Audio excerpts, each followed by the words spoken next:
The deadline is just hours away. We're not sure what may happen, but let's bring in Barry Levine.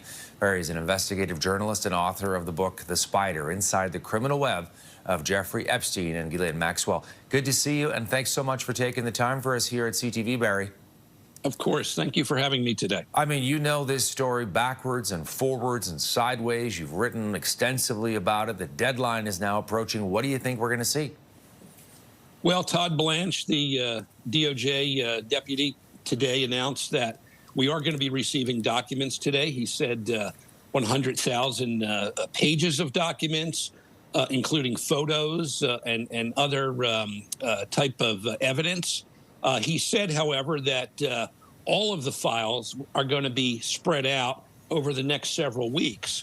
And this also has to do with the fact that apparently they're still redacting victims' names up to the 11th hour here. That's something that we thought had been taken care of not weeks ago, but months ago. But apparently it's come down to the wire. They need to remove the names of the victims. All right, so I'm just curious whether you think there'll be any sort of smoking gun or not, Barry, because there's a lot of attention on this story, a lot of speculation over what might be released or not, you know, whether there'll be any names named and that sort of thing. Your take on that? Well, they say that, according to the file statement, that names that could be embarrassing will still be released, even though there's individuals that haven't been charged. So I do expect that we are going to see the names of prominent individuals who are connected to Jeffrey Epstein's web. Now, I'm mostly interested in learning about the 20 men that Representative Thomas Massie said were taking part in Jeffrey Epstein's sex trafficking. He said that there was a group of 20 men, 6 billionaires in that group, one of them from Canada, a very wealthy individual from Italy, some members in politics and in the entertainment world. I really want to drill down on the files or the information that comes forward to see what efforts the FBI has made over these many years to investigate these men. And if these men were given a pass, why and who directed that? The timeline as well. Friday before Christmas, we're waiting for this to be released. I wonder what you make of that. Well, this today's date is when this was signed into legislation by President Trump, the transparency bill for the Epstein files. 30 days was placed on that, and so today is the deadline. So they knew that this was coming up a month ago when Donald Trump signed the document to finally release these files. You have to understand, I've written about and have interviewed these survivors. They have gone through so much trauma through this whole experience over the past year of whether these files would be released. And the politics that came into play over these files, they want to know, you know, who are the men out there that took part in Jeffrey Epstein's sex trafficking, and why haven't they been prosecuted?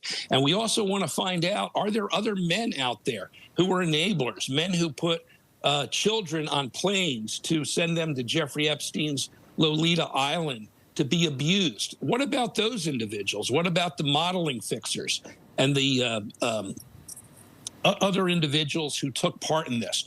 Why can't we prosecute them? Last question, the implications for the president, Barry. Well, we know that Donald Trump is going to be all over the files.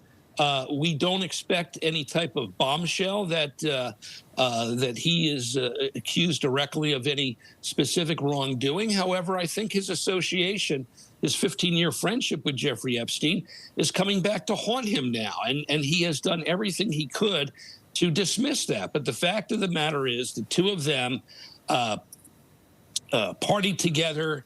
They dated the same woman. There's several women who have come forward who've talked about very creepy groping by Donald Trump in the presence of Jeffrey Epstein. Donald Trump has, of course, denied any wrongdoing with any women who have accused him over the years. There's more than 20 women who accused him at the time of the 2016 election. So I think there could be some embarrassing details. And I'm looking also to see if there's any financial information in the files to show that Jeffrey Epstein may have bailed Donald Trump out of near bankruptcy at one point. So, you know, all of this is important. The autopsy into Jeffrey Epstein's death is important. We need to look at that paperwork that I believe we're going to see. So, you know, there's a lot of material here, and hopefully the release of these files will give the victims, the survivors, some type of closure. That's what I want. Barry Levine, investigative journalist, joining us from New York City. He is the author of The Spider, Inside the Criminal Web of Jeffrey Epstein and Ghislaine Maxwell. Good to see you, Barry. Thank you for this. Sure. Thank you for having me on today.